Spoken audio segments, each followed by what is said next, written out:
Hello everyone, welcome to all of you in my YouTube channel.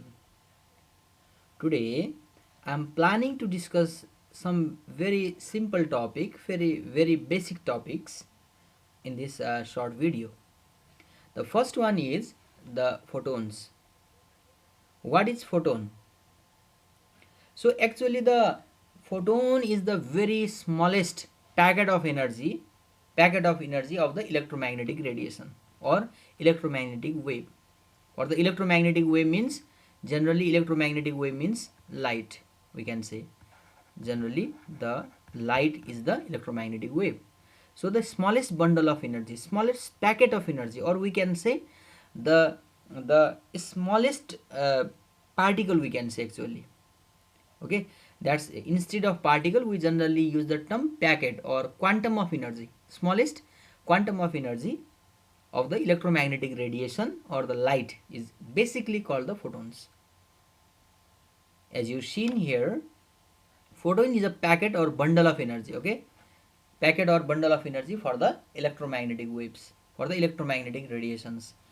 It travels in the straight line with the speed of light. It travels with the straight line with the speed of light in the vacuum. Its velocity is equal to the of the velocity of light, c, 3 into 10 to the power 8 meter per second in the vacuum. Its rest mass is 0. Its rest mass is 0. When it is at rest, its mass will be 0. As it is electrically neutral, because we know that the electromagnetic radiations are the chargeless particles, are the chargeless. As they are chargeless, as they do not have any charge, so they are not affected, so are not they are unaffected by the electric and magnetic fields.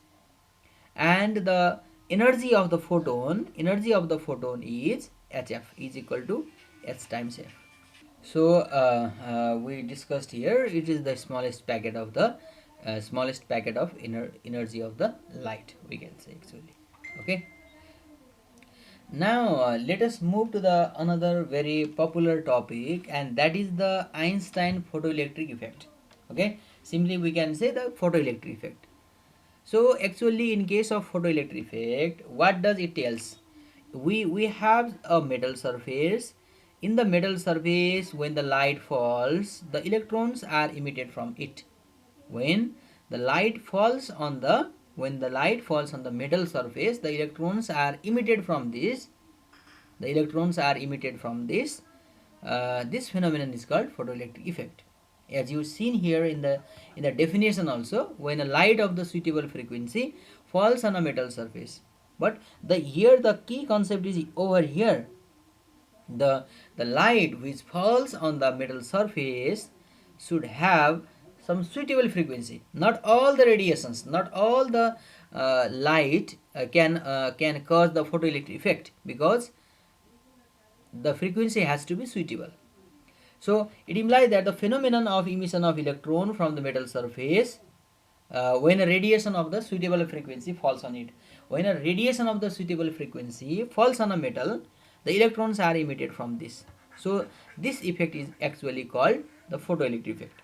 So generally alkali metals are considered as suitable. Alkali metals are considered suitable for the photoelectric effect, because in the case of the alkali metals, they have only one electron in their outermost orbit, which can be ejected easily. So that's why the alkali metals are suitable for this effect. For this effect, photoelectric effect, Einstein was awarded Nobel Prize in 1921. Now let us move to the very important topic now, Einstein's photoelectric equation. Einstein's photoelectric equation. Let us discuss this. So as I already told you that when let we have a metal surface. Let we have a metal, and in this metal any photon, or we can say any light, falls on this, and by this the electrons are ejected. By this the electrons are emitted from the metals. So let us suppose, let a photon of the frequency f falls on a metal surface. When the photon falls, all the energy of the photon transmitted to the metal. all the energy of the photon transmitted to the photon. Okay, for example, 3 electron volt, let's say 3 electron volt is the energy carried by the photon. Whole energy transmitted to the metal. So what happens, in this from this portion, from this 3 electron volt, some part of the energy, some fraction of the energy is used to first used to eject electron from metal surface. The first work is to eject the electron from the metal surface, and the remaining energy is used to increase the kinetic energy. For example, let's say out of the 3 electron volt, let's say 2 electron volt energy is utilized to eject the electron from the metal surface. Then the remaining 1 electron volt is used to increase the kinetic energy. So that's all about. And the energy, the minimum amount of energy required to eject the electron from metal surface is actually called the work function. This work function, every metal has their own value of the work function. It is the work function is the basically the minimum amount of energy required to eject the electron. Okay, so here I have discussed some part of the energy of the photon is used to eject the electron from the metal surface, and rest part is used to increase the kinetic energy of the photoelectrons. So now actually we can write the energy of the photon is equal to work function, means some, because all the energy of the photon is transmitted to the metal, by which some portion used to eject electron from the metal surface, and that is called as the work function, and plus the remaining energy used to increase the kinetic energy. So the energy of the photon is hf, so we can write hf over here. Work function is represented by phi, and the kinetic energy of the photoelectrons. Kinetic energy of the photoelectrons means 1 by 2 mv square. So what we get? hf is equal to phi plus 1 by 2 mv square.